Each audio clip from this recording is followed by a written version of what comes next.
खुर्रम साहब, बहुत बहुत शुक्रिया वक्त देने के लिए। कल ये ऐलान किया गया वजीर पेट्रोलियम और वजीर इंफॉर्मेशन की जानिब से कि अब ओगरा जो है वो डेली बेसिस पे कीमतों का तयन करेगी, पेट्रोलियम मसनूआत का तयन करेगी और वेबसाइट पे कीमतें भी और जो फॉर्मूला है वो भी डाल दिया जाएगा। सबसे पहले ये बताइए कि इसकी जरूरत क्यों पेश आई है कि डेली बेसिस पे कीमतों का तयन करना है?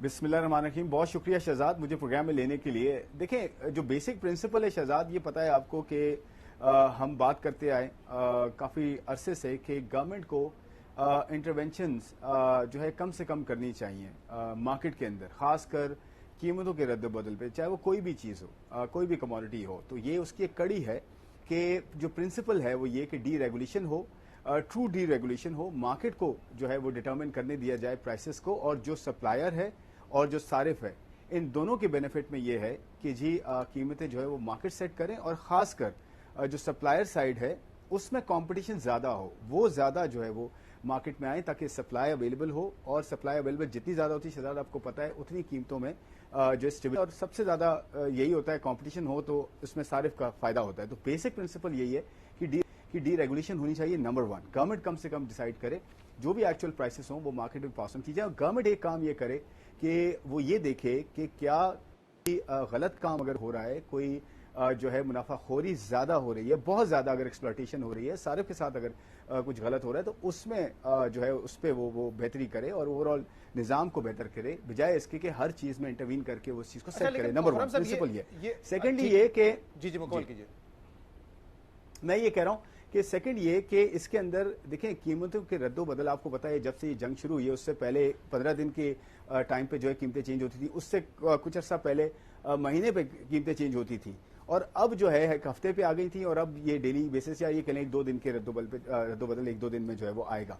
उसकी वजह ये है शहजाद कि एक तो बहुत ज्यादा जब ऑयल प्राइस में वॉलेटिलिटी होती है, बहुत ज्यादा उतार चढ़ाव होता है तेल की कीमतों में, तो एक हफ्ते 2 हफ्ते के बाद उसके प्रॉब्लम्स ये हो सकते हैं कि कीमत लेट्स से अगर 50 रुपए बढ़नी है और 25 रुपए बढ़नी है, तो वो अगर एक साथ आप जंप देते हैं तो वो सारिफ के लिए भी नाकाबिले बर्दाश्त होता है, और जो सप्लायर होता है उसके लिए भी इन्वेंट्री लॉस और गेन्स ऊपर नीचे होते हैं। तो देखें, वॉलेटिलिटी के लिए भी ये बेहतर है कि आप कीमतें जो है वो सवाल मेरे आपसे है। एक तो आपने कहा कि हम डीरेगुलेट कर रहे हैं, लेकिन डीरेगुलेट तो नहीं कर रहे, प्राइसेस का तयन तो अभी भी सरकारी बॉडी ओगरा ही कर रही है ना। सिर्फ ये था पहले हफ्तावार करते थे, अब डेली बेसिस पे कर रहे हैं। जो डीरेगुलेशन की मिसाल दी जाती है दुनिया भर में आप जाएं तो वो पेट्रोल पंप जो है एक बराबर में होगा, वो कोई और कीमत चार्ज कर रहा होगा, दूसरा कोई और कीमत चार्ज कर रहा होगा। तो यहां तो हुकूमती बॉडी ही प्राइस सेट कर रही है, तो डीरेगुलेशन तो ना भी है। नहीं, ऐसा नहीं है शहजाद। देखिए, मैं आपको 2 चीजें बताता हूं। एक तो ये कि ओगरा पहले रिकमेंड करता था कैबिनेट को या प्राइम मिनिस्टर को या जो है कमेटी को कि जी ये कीमतें आई हैं दुनिया में, ये इंपोर्ट कॉस्ट आई है, ये हमारा फॉर्मूला है, उस हिसाब से ये कीमत बढ़ती है, तो क्या उसको बढ़ाना चाहिए नहीं बढ़ाना चाहिए। तो गवर्नमेंट फैसला करती थी, आपको पता है कि प्राइम मिनिस्टर फैसला करते हैं, पेट्रोलियम मिनिस्टर उनके साथ बैठते हैं, बताते हैं जी ठीक है इतना इंक्रीज किया जाए, ना किया जाए, क्या किया जाए, आप ये क्लैरिटी रखें प्लीज। तो ओगरा जो है वो रिकमेंड करती थी। अब ओगरा ये कहेगी कि जी जितनी कीमत आ रही है, ये इंपोर्ट है, ये कॉस्ट है, ये प्रीमियम्स हैं, ये इंश्योरेंस है, ये IFM है, ये जो है लेवीज हैं, टैक्सेस हैं, इस हिसाब से ये प्राइस बनती है, तो वो देगी प्राइसेस। तो वो रिकमेंड नहीं करेगी, सिर्फ वो बताएगी जी ये प्राइस बनती है। लेकिन मैं कह रहा हूं तो ये बहुत बड़ा फर्क है। दूसरी बात ये है, मैं इस पे जवाब दे रहा हूं, मैं जवाब दे रहा हूं, मैं जवाब दे रहा हूं, अभी भी गवर्नमेंट बॉडी ही एक है, रेगुलेटर है जो प्राइस देखिए दूसरी नहीं ऐसा नहीं है। मैं आपको ये बता रहा हूं, वो रिकमेंड करता था, उस पर अमल करना था नहीं करना था ये गवर्नमेंट डिसाइड करती थी।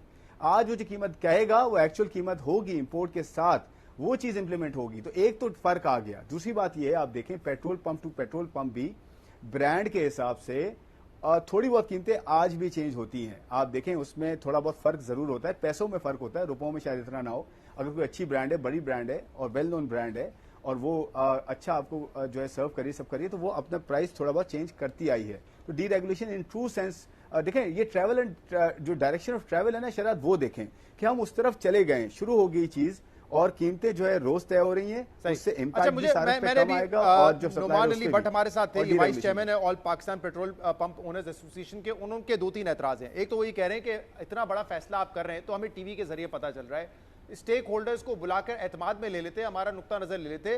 दूसरा वो ये कह रहे हैं हमें तो समझ ही नहीं आ रही कि हम ऑपरेशनली कैसे इसको मैनेज करेंगे, तो कोई समझाए तो सही हमें आके। मिसाल वो दे रहे हैं कि आपने एक ऑयल टैंकर जो है वो परचेज किया हुआ है, पता चला वो दूर दराज इलाके में जब तक पहुंचता है तो कीमतें बदल गई होंगी, तो हमें कोई समझाए तो सही। ये मुतालबा तो उनका ठीक है, अगर इतनी बड़ी आप चेंज ला रहे हैं, 14-15 हज़ार पेट्रोल पंप वो कह रहे हैं हमारी एसोसिएशन के अंडर है, कम से कम बुला के डिस्कस तो करें हमसे। अच्छा, इसमें 3 पॉइंट्स है शहजाद। एक तो ये कि अगर इन ट्रांजिट कोई चीज है या लेट्स से ट्रक की आपने बात की है, कंटेनर जो है वो रोड पर है और वो पेट्रोल पहुंचना है तो पहुंचने में 2 दिन लगते हैं, तो कीमतें चेंज हो गई। तो ये तो दोनों एंड्स पे है ना, कीमत बढ़ भी सकती है, कम भी हो सकती है। ऐसा तो नहीं है कि अगर पहुंच रही है कीमत बढ़ गई तो आपको थोड़ा सा फर्क पड़ जाएगा उससे, तो कीमत कम भी हो सकती है। मतलब कीमत कम होगी तो फर्क पड़ेगा, कीमत बढ़ेगी फिर भी फर्क पड़ेगा, तो ये तो एवरेज आउट हो जाएगी ना चीज। ये तो कोई ऐसा इशू नहीं होना चाहिए। लेकिन हाँ, ये बात बिल्कुल ठीक है कि कंसल्टेशन मजीद हो सकती है गवर्नमेंट के साथ, पेट्रोलियम मिनिस्ट्री के साथ। आई एम श्योर कि कंसल्टेशन होनी चाहिए, मजीद होनी चाहिए। और देखिए सारे स्टेक होल्डर्स को ये हमने बात वैसे सीखी कि कीमत ऊपर नीचे आपके अगर उनके कोई एतराजात हैं तो उन्होंने कहा कि स्टेबिलिटी लेकर आए ना सिस्टम में। ये तो स्टेबिलिटी नहीं रहेगी, पता ही नहीं होगा कि कैसे कारोबार करें हम, इसलिए वो कह रहे हैं कि इस पे हमें सुन लिया जाए कम से कम। नहीं, इसमें तो ज्यादा बेहतरीन है शहजाद। आप मुझे खुद बताएं कि 1 हफ्ते बाद, 2 हफ्ते बाद, देखें इसमें मैं किसी को दोष नहीं दे रहा, बट कुछ अनासर, कुछ फैक्टर्स ऐसे सारी इंडस्ट्रीज में होते हैं, सारे नहीं, मेजॉरिटी नहीं, कुछ ऐसे लोग होते हैं। मैं जो फॉर्मल कंपनियां उनकी बात नहीं कर रहा, बहुत ऐसे फैक्टर्स होते हैं इनफॉर्मल लेवल पे जहां पे होर्डिंग यानी कि जखीरा अंदोजी भी बहुत ज्यादा होती है, और हुई भी है पिछले जो है 3-4 महीने में। आप देखें हुई भी है इस तरह की चीजें। पेट्रोल पंप पे लाइनें लगती हैं कि जी कीमत बढ़ने वाली है और जो है आज भरवा लें, और पेट्रोल पंप जो है वो ज्यादातर ऐसा भी हुआ है कि वो बंद कर देते हैं कि जी कीमत बढ़ेगी तो देंगे। आपको पता है ना ये चीज, ये रियलिटी है। तो इस चीज को भी एड्रेस करेगी ना ये चीज कि आप डेली बेसिस पे अगर थोड़ा बहुत चेंज हो रहा है तो सारिफ के लिए भी इतना इंपैक्ट नहीं होगा, और जो लाने वाला है उसके लिए भी ये होगा कि जी मुझे पता है कि चीजें आज अगर कीमत गिरी है कल को बढ़ जाएगी तो वो फर्क एडजस्ट हो जाएगा। तो ये तो ज्यादा बेहतर है कि रोज जो है या 2 दिन में चेंजेस हो, रादर देन ये कि 2-2 हफ्ते बाद इतनी बड़ी चेंजेस लेकर आए जिससे हर्डिंग को भी जो है फोके तकवीयत मिल रही हो और सारिफ पे भी इंपैक्ट बहुत बड़ा पड़ रहा हो। मेरे ख्याल में ज्यादा बेहतर है। और ये ऑस्ट्रेलिया, बड़ी बड़ी इकोनॉमीज में ये चीजें हो रही हैं। ऑस्ट्रेलिया, कनाडा, अमेरिका, कुछ इमर्जिंग मार्केट्स में भी ऐसा है कि अपने डायनेमिक्स के हिसाब से वो इस तरह के मॉडल लाते हैं। देखिए मैं ये कह रहा हूं, शहजाद हमारे साथ मौजूद थे।